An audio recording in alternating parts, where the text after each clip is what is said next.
Hey guys, and welcome to today's tutorial on another one of my favorite page styles.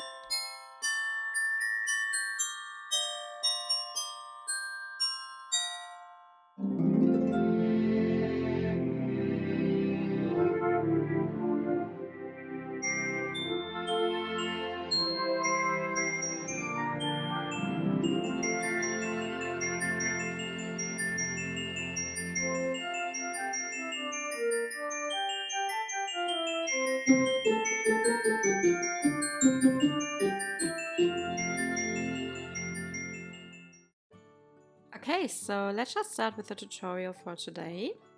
And the first step we always need to do for any of those page styles is to cut and score our cardstock as well as our pattern papers.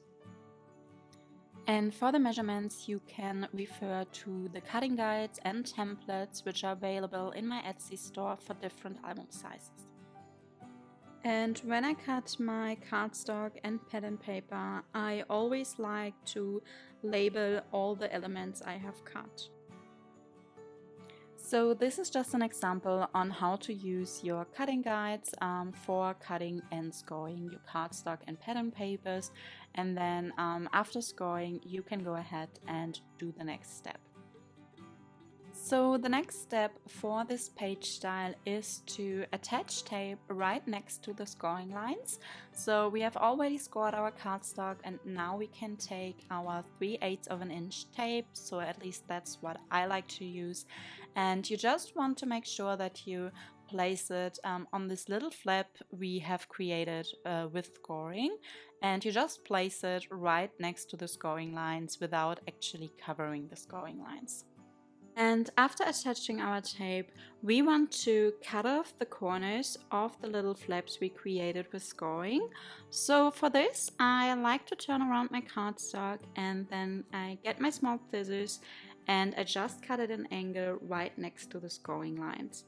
And just make sure that you don't accidentally cut into the scoring lines, but just next to them. Once you have cut off the corners, you can go ahead and actually fold up the little flaps we created. And for this, turn around your cardstock because you don't want to fold it up on the side where you scored it or where you placed the tape on. So we want to fold it on the back side. And then I also like to get my bone folder and burnish it down. So now that our cardstock elements are prepared, we can continue by attaching them to the basic page. And for attaching cardstock elements, I always like removing just half of the tape backing, and then I hold up the sticky side and I use the non-sticky side to align my cardstock with the edge of the basic page.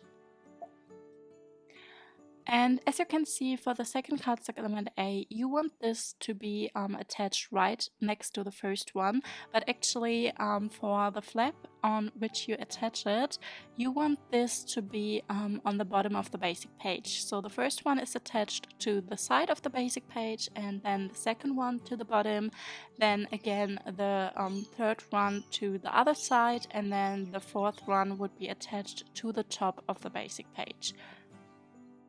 But because you want them to be aligned next to each other, I always like holding down the cardstock element right next to it so that I can then carefully slide it against the first one so that I can make sure that it's perfectly attached right next to it, and then that there's no like space in between or it's like overlapping.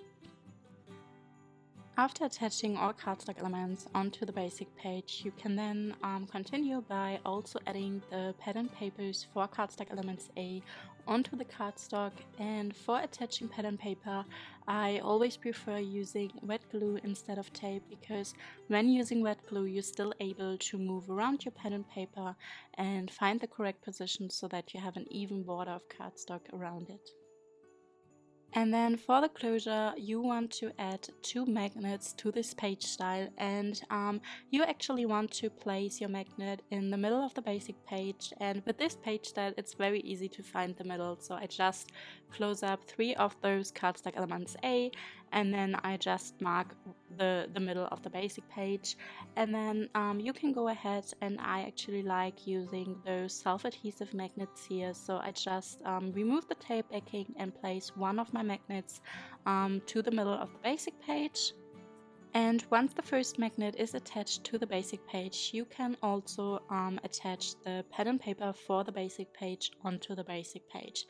So again, I just use my red glue here, and then I place my pattern paper for the basic page on the basic page. And then we can also cover our cardstock element B with the coordinating pattern paper B.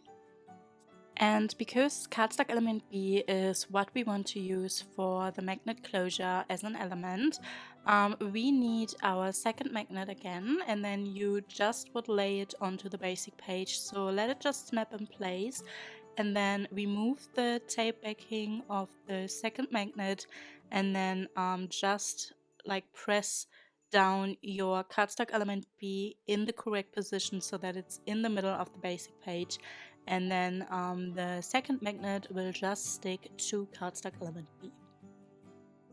And then you have finished what I call my favorite page style, number 49. And as you can see, it's again a very interactive page style in which you could include different photo sizes. And you can actually include 4x4 inch photos for the 8x8 inch mini album size, and then for the 6x6 inch mini album size you could include 4 3x3 inch photos, and then you could also of course add a photo on the back side of cardstock element B, and then add even more photos to the basic page. So this page style really holds a lot of different photos. So yeah, I really hope that you enjoyed today's tutorial. And if you did so, I would love to get your feedback in the comment box down below. And of course, it would also mean a lot to me if you could give this video a like, a thumbs up, and subscribe to my channel if you haven't already.